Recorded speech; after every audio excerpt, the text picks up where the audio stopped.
Magandang araw, Lubowans. Narito na ang mga latest mula sa Bayan ng Lubao. Ito po ang Lubao Tanglaw TV News Update. Muling isinagawa ang social pension payout para sa mga senior citizen buhat sa iba't ibang barangay dito sa Bayan ng Lubao. 3,476 na senior citizens mula sa iba't ibang barangay ang napagkalooban ng halagang tig 6,000 pesos noong Miyerkules, April 3, 2024 sa Lubao Town Plaza.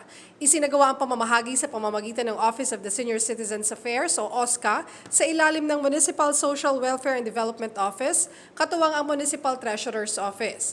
Ang pondo sa programang ito ay buhat sa DSWD at ipinamamahagi sa pamamagitan ng lokal na pamahalaan. Matagumpay namang naisagawa ang makasaysayang pagpirma ng kasunduan sa pagitan ng lokal na pamahalaan at Palafox Associates para sa pagbuo ng roadmap kaugnay sa Tourism Development Plan ng ating bayan noong Lunes, April 1, 2024 sa Lubao Town Plaza. Pinangunahan ng ating masipag na punong bayan, Mayor Lota Manalo, kasama sina Vice Mayor Jerly Manalo, SB members, Senior Tourism Operations Officer Vanessa May Castillo, ang lokal na pamahalaan, habang personal na kinatawan ng kilalang arkitekto na si Felino June Palafox Jr. ang kanyang grupo.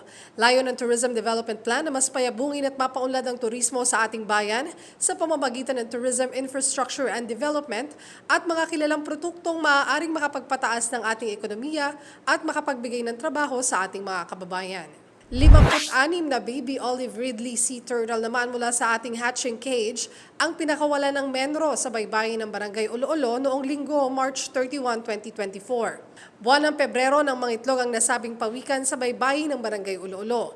Ang pagpapanatili sa maayos sa pangangalaga sa pawikan ay patuloy na sinusuportahan ng lokal na pamahalaan ng ating bayan. Binigyan naman ng pagkilala ang mga atleta at coaches buhat sa ating bayan na lumahok at nagkamit ng medalya sa 2024 Division Sports and Athletic Meet noon ding Lunes, April 1, 2024 sa Lubao Town Plaza. Pinangunahan ng ating butihing punong bayan, Mayor Lota Manalo, ang paggagawad ng cash incentives sa 36 na atleta mula sa iba't ibang paaralan sa ating bayan na nakakuha ng 19 golds, 16 silver at 22 bronze medals at ang 20 coaches na gumabay sa kanila. Ito ay inorganisa sa pangunguna ng Lubao Youth Development Office, katuwangan DepEd Lubao Sub-Office. Muli namang nakipagpulong ang ating butihing punong bayan, Mayor Lota Manalo, kasama ang ilang department at office heads sa kumpanyang Meralco, kaugnay sa pagsasaayos ng elektrisidad sa bayan ng Lubao noong Martes, April 2. Sa nasabing pagpupulong ay binahagi ni Meralco SVP at Chief External and Government Affairs Officer Attorney Arnel Pasiano Casanova na matapos ang una nating pakikipag-ugnayan sa kanila at sa pamamagitan ng isang formal letter ay binuksan na nila sa kumpanyang Batelec ang posibilidad na magkaroon ng isang joint venture ang dalawang kumpanya upang maisaayos ang pasilidad at serbisyo ng kuryente sa bayan ng Lubao. Magsasagawa naman ng iba't iba pang hakbang ang lokal na pamahalaan at ang kumpanya upang maisakatuparan ito.